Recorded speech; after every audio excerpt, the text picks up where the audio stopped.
Tantor Audio, a division of Recorded Books, presents No One But You by Leigh Greenwood, narrated by Callie Beaulieu. Chapter 1. Texas, 1867. No one knew better than Sarah Winborne the importance of appearance when a woman needed to attract the attention of a man. But the barren countryside which still lay in the faltering grip of winter offered limited opportunities to tidy her appearance. A sharp wind had made it necessary to wrap her head in a wool scarf. Her ill-fitting wool coat disguised the soft curves of her body. Heavy boots contributed the final touch that made her appearance about as alluring as that of an escaped convict. "Can I take the reins?" her daughter begged. "Just for a little while." The aching muscles that arched across Sarah's back and down her shoulders nearly caused her to give in to her daughter's wheedling. But Ellen was only 7, and her experience was limited to their plow horse. "We're almost there." Ellen slumped down. "I don't see why we have to hire anyone to help us," she pouted. "I'm big enough." 6 years of dealing with hired hands who were lazy, stole from her, or watched her with hungry eyes had convinced Sarah she needed more than a hired hand this time. She needed a husband. "You're a big help," Sarah said to her daughter, "but we can't do everything ourselves." "I can help," her son offered. "Not like Ellen, but I can do some things." Jared and Ellen were twins, but that's where the similarities ended. Ellen was well-grown and sturdy. She enjoyed nothing better than working alongside her mother or the series of hired hands her mother had employed since their father went off to the war. Jared was as tall as his sister, but he didn't have her strength or her solid build. But what set him irrevocably apart from other boys his age was his withered leg. The doctor said it came from the umbilical cord being wrapped around his leg before he was born. Her husband had never forgiven her for giving him a disabled son. He didn't seem to care that she had given him a perfectly formed daughter. "I know both of you will do all you can," Sarah said to her children, "but you're still too young." "And I'm a cripple," Jared said. "Everybody knows a cripple is useless." Sarah had tried her best to help Jared build self-esteem, but it was hard on a boy to have to watch his sister do all the things he was supposed to do. It wrung her heart to watch his struggle to be like other boys, to witness his efforts to mask his disappointment, to pretend he didn't care when all he wanted was to be normal. The war had been over for 2 years. Her husband was one of many who hadn't returned, who'd died on some distant battlefield, their bodies unclaimed and unidentified. By the time he'd been officially declared dead, she'd managed to adjust to life alone. She had wanted to remain a widow, but food had to be bought and taxes had to be paid. She couldn't do that and pay a hired man. She decided to marry again because a husband wouldn't require any wages. The idea of marriage cast a chill over her heart. She didn't want to be beholden to a man ever again, but her children needed a father as much as she needed a man to do the labor that was beyond her. But this time would be different. This time she would do the choosing. She would set the terms. She would have the upper hand. "Why are we going to see the Randolphs? Do you know them?" "In a way." She had never met any of the Randolph men, but she'd heard how they'd come back to their ranch after the war bringing a bull to improve the quality of their herd, had stood up to a clan preying on their cattle, and had taken part in a successful cattle drive to Missouri with Richard King, the famous cattle baron and owner of the King Ranch.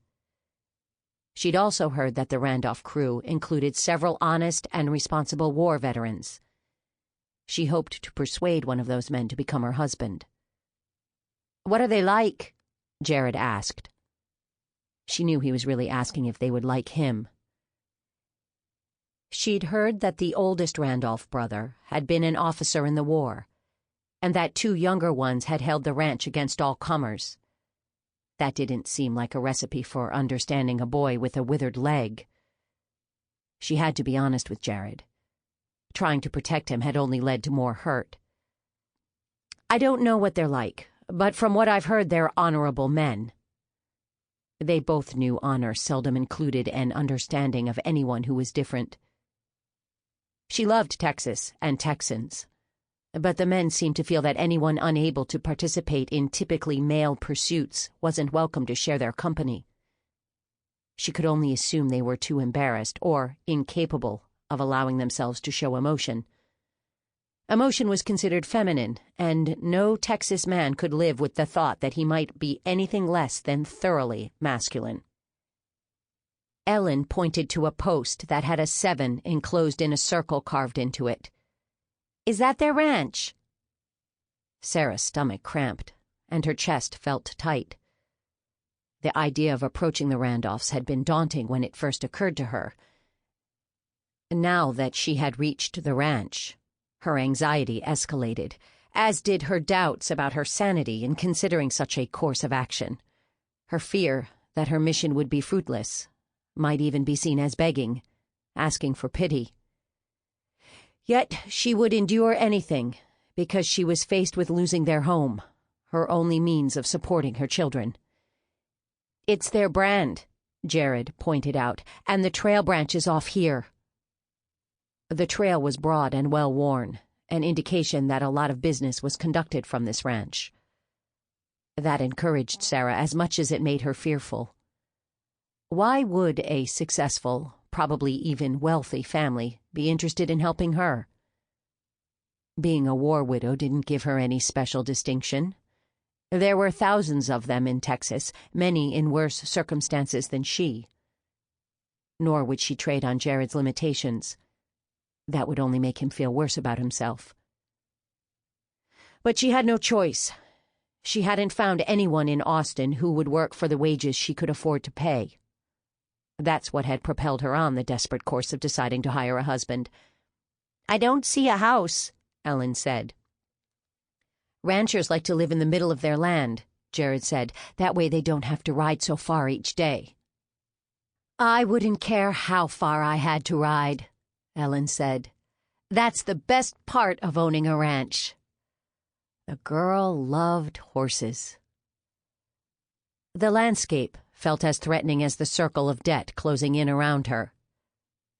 While they passed some areas of open grassland, much was a tangle of mesquite, chaparral, prickly pear, wild currant, cat's claw, and a dozen other varieties of low-growing trees, bushes, and vines, nearly all armed with vicious thorns.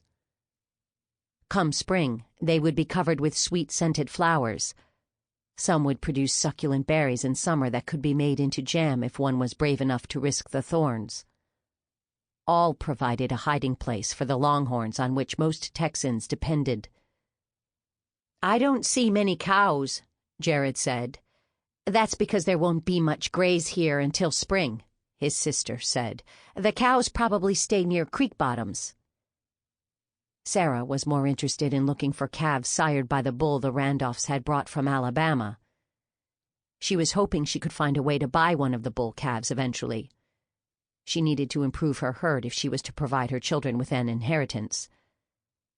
She wasn't worried about the ranch surviving while she was gone. There was nothing left to tend except cows and horses. Since the cows were wild and horses practically so, they could take care of themselves better than she could. The mere thought of marrying a man she'd never seen was enough to make Sarah turn around, but she had to think of her children. Her daughter could look to a husband to take care of her future, but it was essential that Jared have a way to support himself. It might have been different if he'd been interested in learning a profession or becoming an apprentice, but he liked the ranch as much as Ellen. Sarah suspected he'd never be happy anywhere else. "Is that their house?" Ellen was pointing to a building that had just come into view. It was too far away to see any detail, but there was no question that, despite its size, it was a house and not a barn. Who'd ever seen a barn with a front porch? "It's big," Jared said. Huge was a better word. It made her feel small, unworthy, presumptuous even, to be here, much less asking the Randolphs to give up one of their valued employees for her, especially since her offer was rather unusual. "It looks new," Jared said. "It's made out of boards instead of logs," Ellen observed. "It would have to be," Jared told his sister. "It has 2 floors. "How many rooms do you think it has?" Ellen asked. Sarah didn't know how many rooms, but maybe a family of so many brothers needed a house that big. She didn't know how many might be married, how many might have children. It wasn't unusual for whole families to live in the same house, especially since the war. "I bet they have hundreds of horses," Ellen said. "They would only need that many for a drive," Jared said. "I doubt they have more than 30 or 40. Ironic that though Ellen was the physical child, she was the one most likely to exaggerate or romanticize a situation. Jared was the practical child, the one who wanted facts, who was likely to correct you if you were wrong. As Sarah drew closer, she was able to identify several structures, the most imposing of which was a barn. She could understand the chicken coop, the sheds, and the bunkhouse, but she couldn't recall seeing a barn in Texas. At first she thought the house couldn't be new because the boards had had time to weather, but as she drew closer, she realized it had been painted a soft gray so it would blend into its surroundings.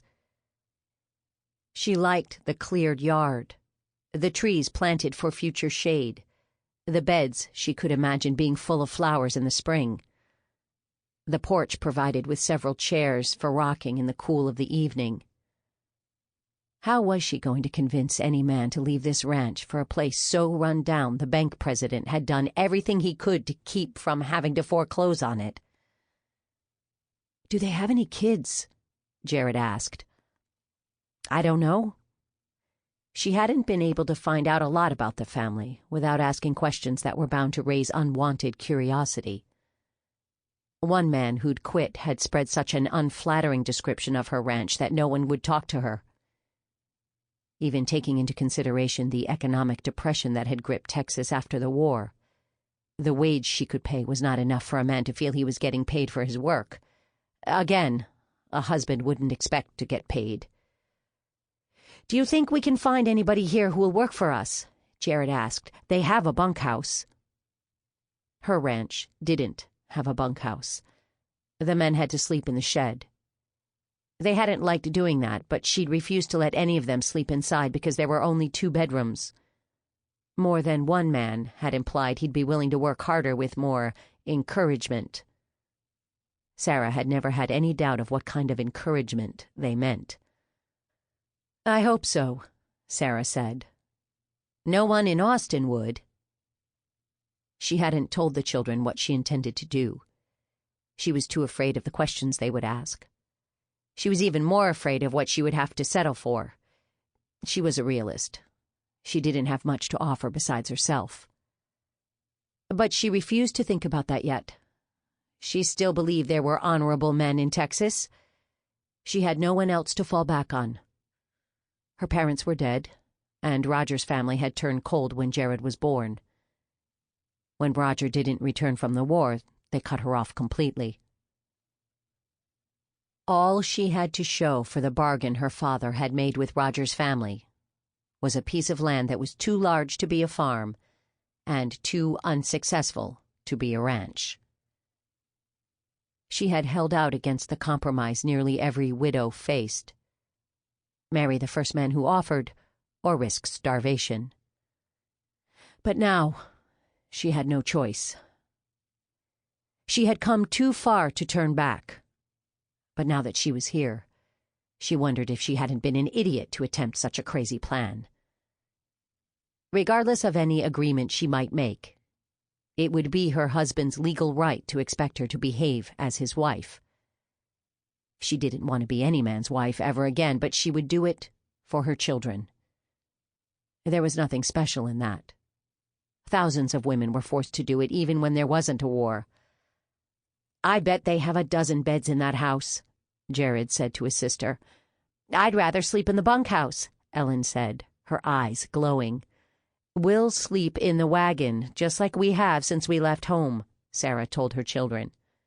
"What if they offer?" Ellen asked. "We'll politely decline. I don't want to be beholden to strangers." "Wouldn't it be rude to refuse?" Jared asked. "You always said Southerners never turn away a stranger." "I said they would offer them something to eat if they were hungry, and a bed if they were sick. We're neither hungry nor sick." "I'm hungry, and Jared has a bad leg," Ellen said. "Doesn't that count?" "We have our own food, and I don't want anyone pitying Jared," Sarah told her daughter. "We're here to find a man who can help us, not beg for favors." "It's not begging if they offer," Jared said. "They won't." Sarah wondered why she thought the Randolphs would be willing to help her. She had nothing to offer them, and she was asking them to give up one of their most responsible and dependable workers. Just because she was desperate didn't mean people would feel they should deprive themselves to benefit her. She looked up at the house that loomed before her. It practically shouted at her to turn around and go back. The feeling was so strong she pulled the horse to a halt. "Why did you stop?" Ellen asked. "We shouldn't have come," Sarah said to her children. "We have to turn around." Jared looked around, apparently trying to find out what had caused his mother to change her mind. "Did something scare you?" The odds were stacked heavily against her. But what kind of mother would she be if she quit? It didn't matter if she was so scared she could hardly breathe. It didn't matter that she was practically selling herself to a man she'd never seen. No one else would take care of her children. Both were looking at her now, waiting for her to say something. She was about to shake the reins and start the horse again when a voice stopped her. "Are you folks lost?" Sarah spun around to see a man with broad shoulders and a lean body approaching with an easy, swinging gait and a hoe resting on his shoulder. Apparently he'd been working in a grove of fruit trees whose leafless limbs looked like outstretched fingers against the pale gray winter sky. She didn't know how she'd missed seeing him. He was as tall as the trees themselves. Oddly, he gave her the impression of being as sturdy as a tree, able to bend when necessary, but keeping his roots firmly attached to the ground. Maybe it was his expression that was an engaging mixture of curiosity and cheerfulness. Maybe it was his unhurried gait, the way he stood calmly waiting for her to reply. Or maybe it was simply clothes that fit his body comfortably without being baggy. Maybe it was his broad shoulders and powerful forearms she could see below his rolled-up sleeves. His voice had a low, slow, and distinctly Southern accent. His gaze was forthright. His gray eyes seemed to welcome her. Or it could be that she was so afraid of being spurned that anything less than outright rejection seemed like an invitation. "We're not lost," Ellen told the man. "We've come to look for a hired man." The man's brow creased. "Why would you think he was here?" Sarah pulled her scattered wits together. "I need to find a man to help me with my ranch. I was hoping one of the Randolphs would know of someone I could hire." The man's expression cleared. "You ought to go to Austin. You'll find plenty of men there looking for work." "I've been to Austin." "How about San Antonio? It's a far piece, but I'm sure you can find lots of men there." She could find lots of men just about anywhere. But she didn't just want any man. If she had to marry him, he had to be someone special, and maybe someone like this helpful stranger. The man switched his hoe to the other shoulder, stepped forward and extended his hand. "Howdy. My name's Benton Wheeler, but everybody calls me Salty." Sarah took the proffered hand. It was big and rough-skinned with long fingers. His grip was firm but gentle. "I'm Sarah Winborne. These are my children, Ellen and Jared. Pleased to meet you." Salty shook hands with both children before turning back to Sarah. "You have a handsome family. They must take after their mama." Sarah wasn't immune to a compliment, even one she was certain she didn't deserve.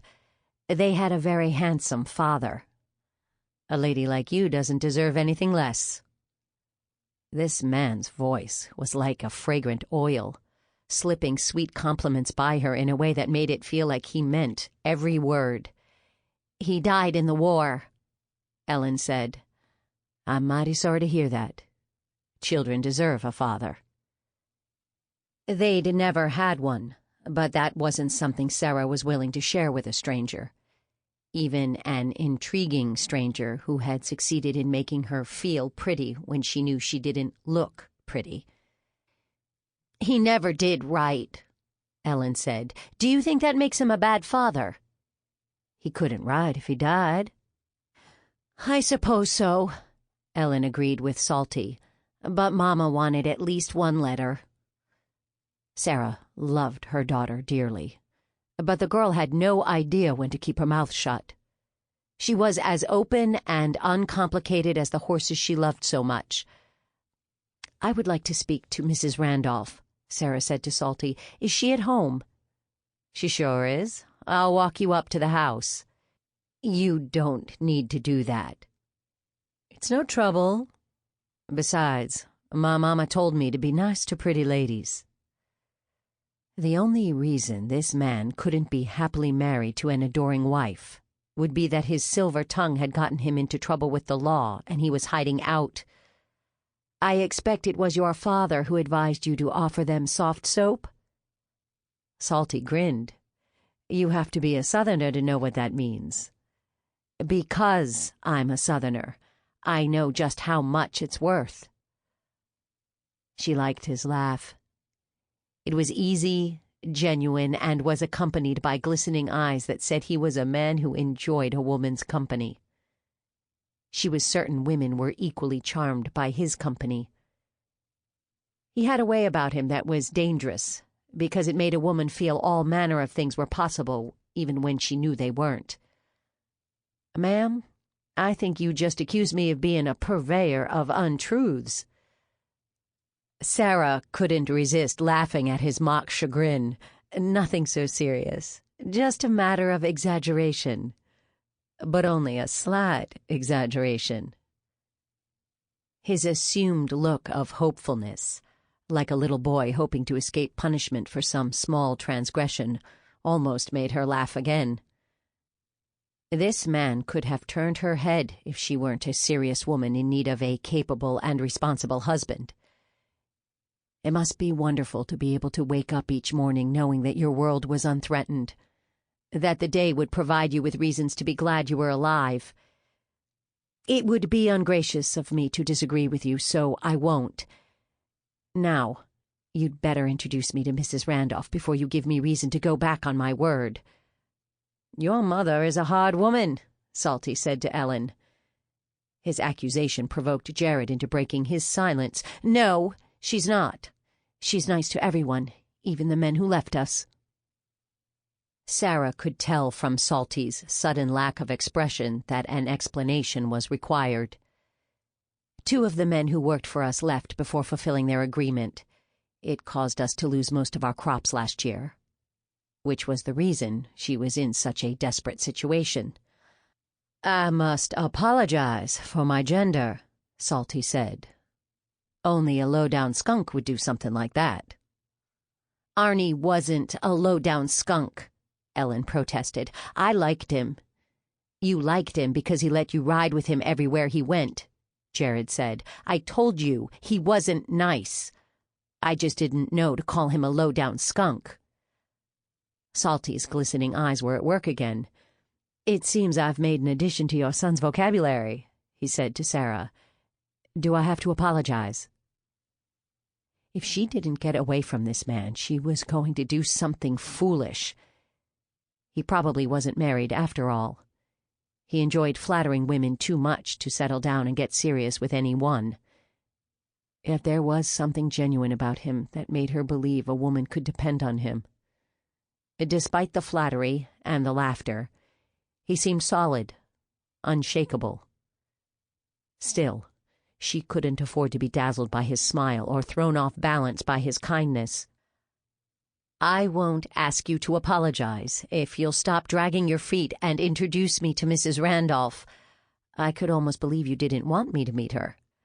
Why would I want you to meet her when it means I'll be denied the pleasure of talking to you?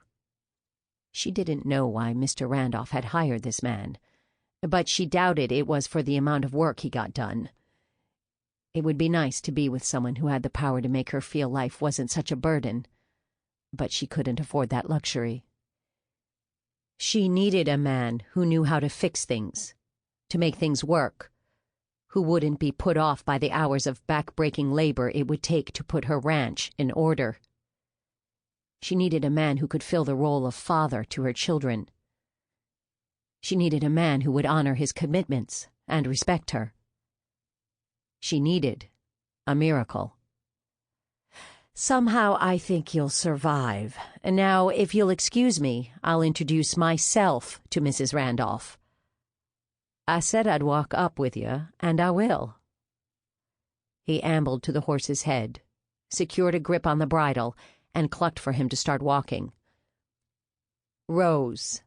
That's what Mrs. Randolph insists everybody call her. Doesn't get around much these days, so she'll be tickled to see another woman she can talk to. Doesn't she have a mother, sister, sisters-in-law, even aunts who visit? None of that. Just herself, and believe me, that's more than enough. Sarah wasn't sure how to take that. When she speaks, everybody jumps, Salty continued. Yes, sirree. The best way to get thrown off this ranch is to mess with Rose. She won't have to do a thing because George'll kill anyone who bothers her. Not you, ma'am, Salty said, glancing back at Sarah. George wouldn't lay a hand on a lady. Of course, I'm not sure about Monty. He doesn't hold much with women, at least not in a romantical sort of way.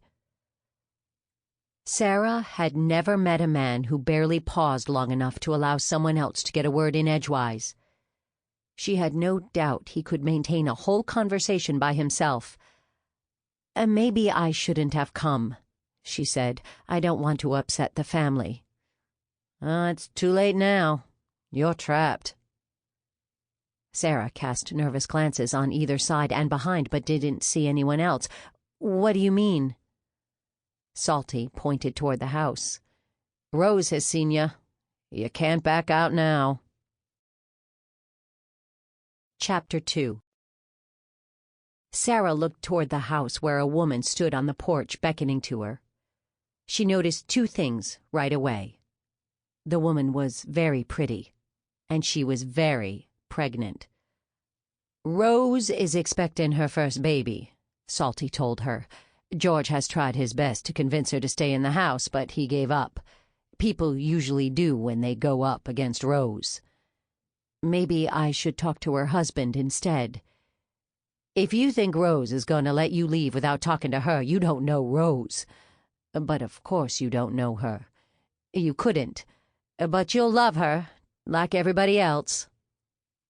Could Salty mean everybody did whatever Rose asked because they loved her?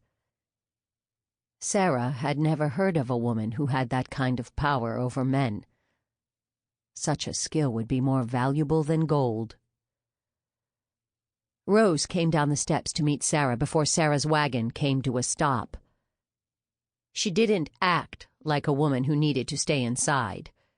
She glowed with health and happiness as she said, I'm Rose Randolph. I'd come down to meet you, but if I leave these steps, Salty will tell George and I'll be in for a lecture. I'd never tell on you, Salty protested. I know, but he'll ask me and I'd have to tell him the truth. Sarah didn't know what to make of this woman. Maybe it wasn't disobedience in this case, just a difference. Sample complete. Ready to continue?